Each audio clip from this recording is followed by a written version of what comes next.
Guys, mango season ಬಂದ ತಕ್ಷಣ ನಂಗೆ ನೆನಪಾಗೋದೆ ಮ್ಯಾಂಗೋ ಡಾಲಿ. ಬರೀ ಐಸ್ ಕ್ರೀಮ್ ಅಲ್ಲ, ಇದು 90s ಕಿಡ್ಸ್ಗೆ ಇದು ಎಮೋಷನ್ ಇದ್ದಂಗೆ. ಚಿಕ್ಕವರಿದ್ದಾಗಿಂದನೂ ನಾವು ಮ್ಯಾಂಗೋ ಡಾಲಿ ಐಸ್ ಕ್ರೀಮ್ನ ತಿಂತೀವಿ. ಇವಾಗಲೂ ಅದರ ಟೇಸ್ಟ್ ಅಷ್ಟೇ ಇಷ್ಟ ಆಗುತ್ತೆ. ಸೊ ಇಂಥ ಒಳ್ಳೆ ಐಸ್ ಕ್ರೀಮ್ನ ನಾವು ಮನೇಲೇ ಹೇಗೆ ಮಾಡೋದು ಅಂತ ಇವತ್ತಿನ ಎಪಿಸೋಡಲ್ಲಿ ನೋಡೋಣ. ನಾನಿಲ್ಲಿ 1 ಕಪ್ನಷ್ಟು ಫುಲ್ ಕ್ರೀಮ್ ಮಿಲ್ಕನ್ನು ಪ್ಯಾನ್ಗೆ ಹಾಕ್ಕೊಳ್ತಾ ಇದ್ದೀನಿ. ಸ್ವಲ್ಪ ಹಾಲನ್ನು ನಾನು ಕಪ್ನಲ್ಲೇ ಇಟ್ಟಿದ್ದೀನಿ. ಇದಕ್ಕೆ 1 ಟೀ ಸ್ಪೂನಷ್ಟು ಕಾರ್ನ್ಫ್ಲೋರ್ನ ಹಾಕ್ಕೊಂಡ್ಬಿಡ್ತೀನಿ.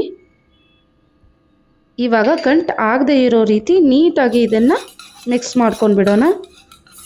ಯಾವುದೇ ರೀತಿಯಾಗಿ ಲಮ್ಸ್ ಇರಬಾರ್ದು, ಇಲ್ಲಾಂದರೆ ಐಸ್ ಕ್ರೀಮ್ ಚೆನ್ನಾಗಿ ಬರಲ್ಲ. ಇದನ್ನು ನಾನು ಬಿಸಿ ಮಾಡೋಕ್ಕಿಟ್ಟಿರೋ ಹಾಲಿಗೆ ಮಿಕ್ಸ್ ಮಾಡ್ಕೊಂಡ್ಬಿಡ್ತೀನಿ. ಕಂಟಿನ್ಯೂ ಆಗಿ ನೀವು ಇದನ್ನು ಸ್ಟಿರ್ ಮಾಡ್ತಾ ಕುದಿಸ್ಕೋಬೇಕು. ಕಾರ್ನ್ಫ್ಲೋರ್ ಹಾಕಿರೋದ್ರಿಂದ ಇದು ಪಾತ್ರೆಗೆ ಹತ್ತೋ ಚಾನ್ಸ್ ಇರುತ್ತೆ. ಹಾಲು ಕುದಿ ಬಂದಿದೆ. ಇದಕ್ಕೆ ನಾನು 1/4 ಕಪ್ನಷ್ಟು ಸಕ್ಕರೆನ ಹಾಕ್ಕೊಂಡ್ಬಿಡ್ತೀನಿ. ಹಾಲು ಸ್ವಲ್ಪ ಗಟ್ಟಿ ಆಗೋವರೆಗೂ ಇದನ್ನು ಕುದಿಸ್ಕೋಬೇಕು. ಕಾರ್ನ್ಫ್ಲೋರ್ ಹಾಕಿರೋದ್ರಿಂದ ಸ್ವಲ್ಪ ಬೇಗನೆ ಗಟ್ಟಿ ಆಗಿಬಿಡುತ್ತೆ. ನೋಡಿ, ಇಷ್ಟು ಕನ್ಸಿಸ್ಟೆನ್ಸಿ ಬಂದಿದ್ರೆ ಸಾಕು. ಇದು ತಣ್ಣಗಾಗಲಿ. ಒಂದು ಮಿಕ್ಸಿ ಜಾರ್ಗೆ ನಾನು 1 ಕಪ್ನಷ್ಟು ಫ್ರೆಶ್ ಕ್ರೀಮ್ನ ಯೂಸ್ ಮಾಡ್ತಾ ಇದ್ದೀನಿ. ಮುಂಚೆ ನಾವು ಕಾರ್ನ್ಫ್ಲೋರ್ನ ಹಾಕಿ ರೆಡಿ ಮಾಡಿಟ್ಕೊಂಡಿರುವಂಥ ಹಾಲು ತಣ್ಣಗಾಗಿದೆ. ಅದನ್ನು ಕೂಡ ಇದಕ್ಕೆ ಸೇರಿಸ್ಕೊಂಡ್ಬಿಡೋಣ. ಆಲ್ಮೋಸ್ಟ್ 1 ಕಪ್ನಷ್ಟು ಅದು ಕೂಡ ಬಂದಿದೆ. ಹಾಗೆ 1 ಟೀ ಸ್ಪೂನಷ್ಟು ವೆನಿಲ್ಲಾ ಎಸೆನ್ಸ್ನ ಹಾಕ್ಕೊಂಡ್ಬಿಡ್ತೀನಿ. ಎಲೆಕ್ಟ್ರಿಕ್ ಬೀಟರ್ ಅಥವಾ ಹ್ಯಾಂಡ್ ಬೀಟರ್ ಇದ್ದರೆ ಅದರಿಂದ ಕೂಡ ನೀವು ಇದನ್ನು ಮಿಕ್ಸ್ ಮಾಡ್ಕೋಬೋದು. ನಾನಿಲ್ಲಿ ಮಿಕ್ಸಿ ಜಾರ್ನಲ್ಲಿ ಮಾಡ್ಕೊಳ್ತಾ ಇದ್ದೀನಿ. ಸೊ ಗ್ರೈಂಡ್ ಮಾಡ್ಕೊಂಡಿದ್ದೀನಿ. ಇದನ್ನು ನೀವು ಒಂದು ಕಂಟೈನರ್ಗೆ ಹಾಕಿ ಫ್ರಿಜ್ಜಲ್ಲಿ ಇಟ್ಕೊಂಡು ಬೇಕಾದಾಗ ತಿನ್ಬೋದು. ಸ್ವಲ್ಪ ವೆನಿಲಾ ಐಸ್ ಕ್ರೀಮ್ನ ನಾನು ಸೈಡ್ ಎತ್ತಿಟ್ಕೊಳ್ತಾ ಇದ್ದೀನಿ. ಇದನ್ನು ನಾನು ಮ್ಯಾಂಗೋ ಡಾಲಿಗೆ ಯೂಸ್ ಮಾಡ್ತೀನಿ. ಈ ರೀತಿ ಒಂದು ಬಟರ್ ಪೇಪರ್ನ ನೀವು ಮುಚ್ಚಳ ಮುಚ್ಚೋಕ್ಕಿಂತ ಮುಂಚೆ ಕಂಟೈನರ್ ಮೇಲೆ ಹಾಕಿ ಮುಚ್ಚಳನ ಮುಚ್ಚಿ ಇಡೋದ್ರಿಂದ ನಿಮ್ಮ ಐಸ್ ಕ್ರೀಮ್ ತುಂಬ ದಿನ ಫ್ರೆಶ್ ಆಗಿ ಚೆನ್ನಾಗಿರುತ್ತೆ. ಹಾಗೆ ಯಾವುದೇ ರೀತಿಯಾದ ಐಸ್ ಕ್ರಿಸ್ಟಲ್ಸ್ ಕೂಡ ಫಾರ್ಮ್ ಆಗೋದಿಲ್ಲ. ನಾನಿಲ್ಲಿ 4 ಪಾಪ್ಸಿಕಲ್ ಮಾಲ್ಟ್ಸ್ನ ತೊಗೊಂಡಿದ್ದೀನಿ.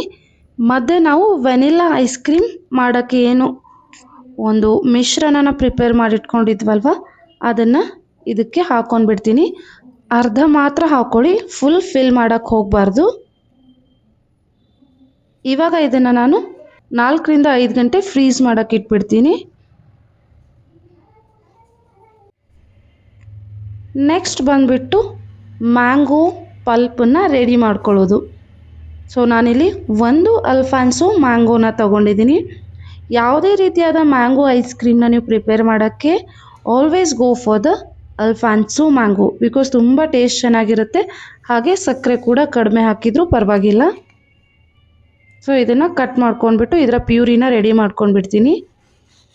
ಆಲ್ರೆಡಿ ನಾನು 15 ಸೀರೀಸ್ನ ಮುಗಿಸಿದೆ. So this is the 15 series.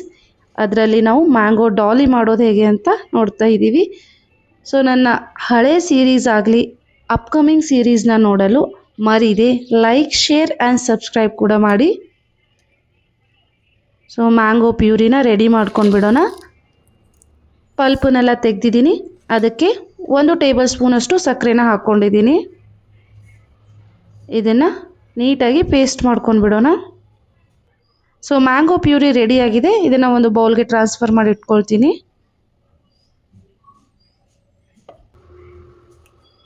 ಇವಾಗ ಆಲ್ರೆಡಿ ವೆನಿಲಾ ಐಸ್ ಕ್ರೀಮ್ನ ನಾವು ರೆಡಿ ಮಾಡಿ ಇಟ್ಕೊಂಡಿದ್ದೀವಿ. ಫ್ರೀಸ್ ಮಾಡೋಕ್ಕಿಟ್ಟಿದ್ದೆ. ಸೊ ಮಾಲ್ಡಿಂದ ಹೊರಗಡೆ ತೆಗೆದು ನೋಡ್ತೀನಿ. ಸೊ ಈ ರೀತಿ ಫಸ್ಟು ಸೈಡ್ಸ್ನೆಲ್ಲ ಲೂಸ್ ಮಾಡ್ಕೊಂಡ್ಬಿಟ್ಟು ಸ್ಟಿಕ್ಕಿಂದ ಸ್ವಲ್ಪ ಪ್ರೆಸ್ ಮಾಡಿದರೆ ಐಸ್ ಕ್ರೀಮ್ ನೀಟಾಗಿ ಹೊರಗಡೆ ಬರುತ್ತೆ. ಮಾಲ್ಡನ್ನು ಸ್ವಲ್ಪ ಕ್ಲೀನ್ ಮಾಡ್ಕೊಂಡ್ಬಿಟ್ಟು ಅದೇ ಮಾಲ್ಡ್ಗೆ ನಾನು ರೆಡಿ ಮಾಡಿಟ್ಕೊಂಡಿರೋ ಮ್ಯಾಂಗೋ ಪ್ಯೂರಿನ ಹಾಕ್ಕೊಂಡ್ಬಿಡ್ತೀನಿ. ಸ್ವಲ್ಪನೇ ಹಾಕ್ಕೊಳ್ಳಿ, ತುಂಬ ಹಾಕ್ಕೊಳ್ಳೋಕೆ ಹೋಗಬೇಡಿ. ಯಾಕಂದರೆ ಇದರ ಮಧ್ಯೆ ನಾವು ವೆನಿಲಾ ಪಾಪ್ಸಿಕಲ್ನ ಇಡ್ತೀವಿ. ಸೊ ಇವಾಗ ರೆಡಿ ಮಾಡಿ ಇಟ್ಕೊಂಡಿರೋ ವೆನಿಲಾ ಐಸ್ ಕ್ರೀಮ್ನ ಇದ್ರ ಮಧ್ಯೆ ಇಟ್ಕೊಂಡ್ಬಿಡ್ತೀನಿ. ನಿಧಾನವಾಗಿ ಹಾಕಬೇಕು. ಮೇಲೆ ಕೂಡ ಮ್ಯಾಂಗೋ ಪ್ಯೂರಿನ ಹಾಕ್ಕೊಂಡ್ಬಿಡೋಣ. ಇದನ್ನು 8 ಗಂಟೆ ಫ್ರೀಝರಲ್ಲಿ ಇಟ್ಬಿಡೋಣ.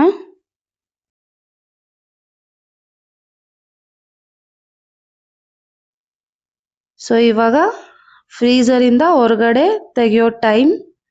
ಮ್ಯಾಂಗೋ ಡಾಲಿ ಸಖತ್ತಾಗಿ ಬಂದಿದೆ, ನೋಡೋಕ್ಕೂ ಚೆನ್ನಾಗಿದೆ, ಅಫ್ಕೋರ್ಸ್ ಟೇಸ್ಟ್ ಅಂತೂ ಚೆನ್ನಾಗಿದ್ದೇ ಇರುತ್ತೆ. ಒಂದು ನಿಮಿಷ ಒಂದು ಬೈಟ್ ತೊಗೊಂಡ್ಬಿಡ್ತೀನಿ. ಡೆಲಿಷಿಯಸ್ ಆಗಿದೆ ಗಾಯ್ಸ್, ಸೂಪರ್ ಆಗಿದೆ. ಒಳಗಡೆ ಫುಲ್ ವ್ಯಾನಿಲಾ ಐಸ್ ಕ್ರೀಮ್, ಹೊರಗಡೆ ಮ್ಯಾಂಗೋ ಪ್ಯೂರಿ, ಸೂಪರ್ ಆಗಿದೆ. ಟ್ರೈ ಮಾಡಿ ನೋಡಿ, ಖಂಡಿತ ಇಷ್ಟ ಆಗುತ್ತೆ.